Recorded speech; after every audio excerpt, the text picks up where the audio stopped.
யாரும் கூட்டு உடச்சு மொத்த நகை எடுத்துட்டு போயிட்டேன். என் கல்யாணத்துக்காக சேர்த்து வச்ச நகை 22 நகை, பட்டு புடவை, காசு 50,000 எடுத்துட்டு போயிட்டாங்க.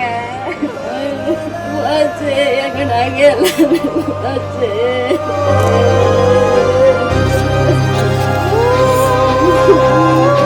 எல்லையில் நாட்டை காக்கும் பெண் வீரரின் வீட்டில் நடந்த கொள்ளை சம்பவம். போலீஸ் ஸ்டேஷன்ல போய் கம்ப்ளைண்ட் கொடுத்தா ஜூன் மாசம் 24 நைட்டு 12 மணிக்கு தான் ஃபிங்கர் பிரிண்ட்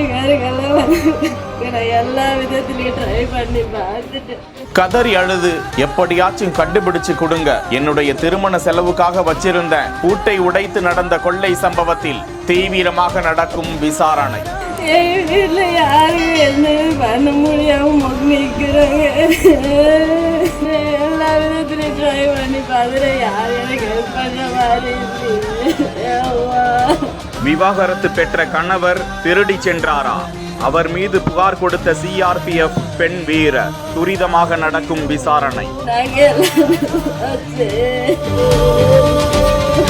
வேலூர் மாவட்டம் காட்பாடி பொன்னை அடுத்த நாராயணபுரம் கிராமத்தில் விவசாயி குருசாமியின் மகள் 32 வயதுடைய கலாவதி ஜம்மு காஷ்மீரில் சிஆர்பிஎஃப் வீரராக பணிபுரிந்து வருகிறார். இந்த நிலையில் அவர்களது வீட்டினர் வீட்டை பூட்டிவிட்டு வெளியே சென்றுவிட்டு மீண்டும் வந்து பார்த்தபோது வீட்டின் பூட்டு உடைக்கப்பட்டிருந்ததாகவும், அதிர்ச்சியடைந்து உள்ளே சென்று பார்த்தபோது பீரோவும் உடைக்கப்பட்டு அதற்குள் வைக்கப்பட்டிருந்த நகைகள் மற்றும் பட்டுப்புடவை 50,000 ரூபாய் பணம் உள்ளிட்டவை காணாமல் போயிருப்பது கண்டு அதிர்ச்சி அடைந்து பொன்னை காவல் நிலையத்தில் இது குறித்து புகார் அளித்திருக்கிறார்கள். காவல்துறையினர் கொள்ளை நடந்த வீட்டில் கைரேகை நிபுணர்கள் மோப்பநாயை கொண்டும் தீவிரமாக துப்பு துலக்கி வரும் நிலையில் எல்லையில் பணிபுரிந்து வரும் சிஆர்பிஎஃப் பெண் வீரர் கஷ்டப்பட்டு சம்பாதித்த தொகையில் திருமணத்திற்காக வைத்திருந்த பணம், நகை கொள்ளை போயிருக்கிறது, எப்படியாவது கண்டுபிடித்து கொடுங்கள் என கதறி துடித்தது காண்போரை கண்கலங்க செய்திருக்கிறது. இந்த நிலையில் கலாவதியிடமிருந்து விவாகரத்து பெற்ற நபரான சந்தோஷ் என்பவர்